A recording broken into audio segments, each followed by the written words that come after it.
Most of our items are available for sale through our website, which is propstore.com, and we update that daily during the week, during business days, with about 6 items a day from each of our 2 offices, so about 12 items a day, possibly 13, between the 2 offices that are new product that probably hasn't been seen before, that is going on for sale for the first time. And that's done at 10 a.m. London time and 10 a.m. California time. So you've got sort of 2 different waves of products being freshly listed every day. And I think there's a backlog or back catalog there of about, what, 4,000, 5,000 items? Over 5,000 items. Over 5,000 are readily available right now on the website for people. And you can search through, you can browse by keyword, you can browse by film, you can browse by item type, you can just browse costumes or props or models or whatever it is that you might be interested in looking at. And everything's for sale at a fixed price. So we don't conduct auctions. Things are just out there, they're available. You look at the price, you can consider it, think about it, make a decision, and if it's something that you would like to own, have in your house as part of your collection, then you can do that. And we ship worldwide. We ship every day to places all over the globe. There were a lot of people out there who had aspirations to own key pieces from the movie, and because these items are generally unique, or certainly very rare, there might be only one or a few of each item available at any one time. What we decided to do was introduce this payment plan system where you can go online, reserve the item, and all you're going to have to do at that point is put down a 20% deposit, and that will secure it. That locks it into you, it's your piece. And then while you're going through the checkout process, you can select to pay for that item over anywhere between 1 and 6 months. And that's something that we've been very, very keen to offer and promote, because it's a very different sort of position to where you would be if you got really passionate about owning a piece that was coming up in auction, for example, where you were in a high pressure environment. It's a last minute decision. You're going to be, do I bid any further, do I go any higher? And then you've got the hammer fees, the fees that come on top from the auction house, the buyer's premiums. And you'll have to pay for the entire amount within probably 2 weeks or 30 days within or something. 2 weeks. And so you have these sort of, not hidden costs, but costs that you might not mentally be stacking up in your brain while you're going through the excitement of bidding at an auction, that are going to come in afterwards, and then the fact you've got to pay for it all in one go.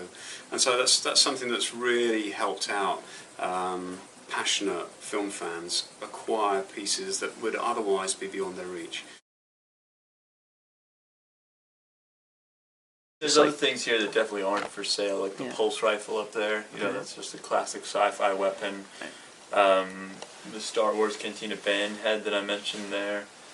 I mean, like he said, if we could, we'd probably try to keep everything. But there are things that are definitely not. I suppose there's a tier system for not for sale. Yeah. Right. There's the not for sale, and then the not for sale, and well, you probably can't have that. And, how much money do you have? At the same time, we have to have a level of respect for the collectors who want to buy from us as well. Right. And we can't keep all the great stuff.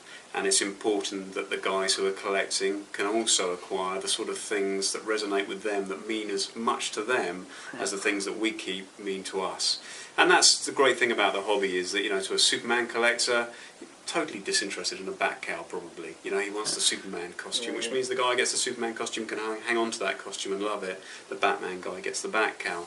And that's the way that we are as well, and where we're lucky enough to be able to acquire a collection from an industry guy, a technician who's got a number of Star Wars pieces. Sure, we might try and keep hold of one piece, and then we go to the guys who love the Star Wars films, who really want to have something for their collection, and then out it goes. So yeah, as we said before, we'd love to keep it all. There are definitely things that we'd really love to hang on to, but we're a business, we have bills to pay like everybody else does, and the real world sometimes kicks in, unfortunately. Yeah.